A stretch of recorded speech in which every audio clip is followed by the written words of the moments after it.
तो बहुत भयानक नुकसान हो गया। गांव वाले बहुत गुस्सा करेंगे। सारी लकड़ियां भीग गई है, सूरज भी नहीं निकल रहा कि इन्हें सुखा पाए। कुछ दिन बीतते हैं, आसमान में अब भी काले बादल रहते हैं। कुछ दिनों से गांव में एक दिन भी सूरज नहीं निकलता। मीनू और जया उदास घर में बैठी थी, तब सभी लकड़ारे उनसे पैसे मांगने जाते हैं। आज तो पैसे मिलने का दिन था ना, लाओ हमारा मुनाफा। मीना और जया सारी बातें सच सच सबको बता देती हैं, जिससे लोग भड़क उठते हैं। हमें तुम्हारी बातों में आना ही नहीं चाहिए था, कर दिया ना नुकसान। बारिश का महीना आने वाला है, हम कैसे गुजारा करेंगे। लोगों के तानों और कड़वी बातों ने दोनों के स्वाभिमान को बहुत ठेस पहुंचाई थी। इसीलिए दोनों ने घर में रखी सारी जमा पूंजी मुआवजे के तौर पे सबको दे दी। अब उनके पास कुछ भी नहीं बचा था। दिन ब दिन दोनों की हिम्मत टूट रही थी। एक दिन दोनों घर के आंगन में बैठकर अपना दुख एक दूसरे से बांट रही थी। हमने तो घर की सारी कमाई सबको दे दी। बारिश की वजह से जंगल से लकड़ियां भी नहीं काट पा रहे हैं। ये नहीं है तो मेरा भी दिमाग नहीं चल रहा है। भगवान और कब तक हमें सजा देगा? हमारे पति को वापस भेज दे। श्याम पड़ोस में खड़े होकर उनकी सारी बातें सुन लेता है। उन्हें पछतावा करता देख श्याम उनके पास आता है। लगता है रूपेश के जाने का दोनों को बहुत दुख हो रहा है। हाँ, हमें समझ आ गया है कि हमने भूल कर दी थी।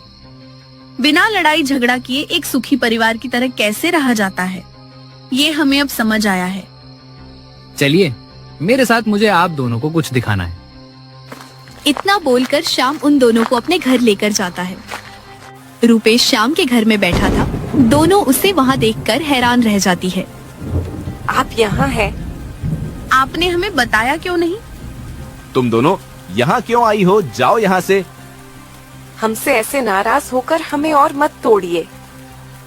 हम अब कभी आपको दुख नहीं पहुँचाएंगी। माफ कर दो रूपेश इन्हें, ये सच में शर्मिंदा है। दोनों की आंखों में पछतावे के आंसू देखकर रूपेश का मन पिघल जाता है और वो उन दोनों को सच बता देता है। मैं तुम दोनों से नाराज नहीं हूँ। ये तो श्याम के कहने पर मैंने सारा ढोंग रचा था, और देखो तुम दोनों की अक्ल ठिकाने आ गई। अब रूपेश खुशी खुशी अपने घर वापस जाता है। अगले दिन से उसका साधारण जीवन फिर से शुरू हो जाता है, पर इस बार उसे रोज रोज चिकचिक से आजादी मिलती है और तीनों खुशी खुशी एक साथ बैठे होते हैं। आप तो वापस आ गए, पर हमसे जो भूल हुई उसका क्या? घर में अब एक पैसा नहीं बचा है। पैसों का क्या है, वो तो वापस कमा लिए जाएंगे। तुम दोनों सुधर गई, ये बड़ी बात है। धीरे धीरे मौसम साफ होता है। रूपेश फिर से लकड़ियां काटना शुरू कर देता है।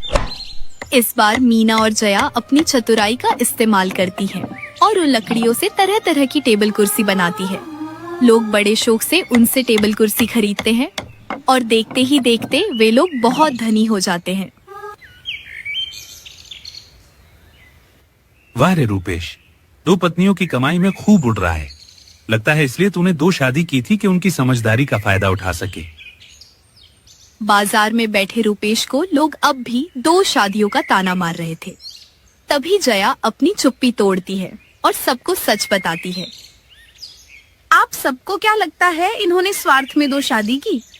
नहीं, अरे इन्होंने तो मेरी जिंदगी बचाने के लिए मुझसे शादी की थी। 2 शादी करना इनकी खुशी नहीं बल्कि इंसानियत थी। दहेज के कारण लड़के वालों ने मुझे मंडप पे ही छोड़ दिया था। लोग मेरे ऊपर हंस रहे थे। तब इन्होंने शादीशुदा होने के बावजूद मेरा हाथ थामा था। जो लोग कभी रूपेश और उसकी पत्नियों का मजाक उड़ाया करते थे, सच जानने के बाद अब वे उनकी तारीफ करते न थकते थे। तो इस तरह रूपेश के जीवन में खुशियां आई और 2 पत्नियों की लड़ाई सदा के लिए शांत हो गई।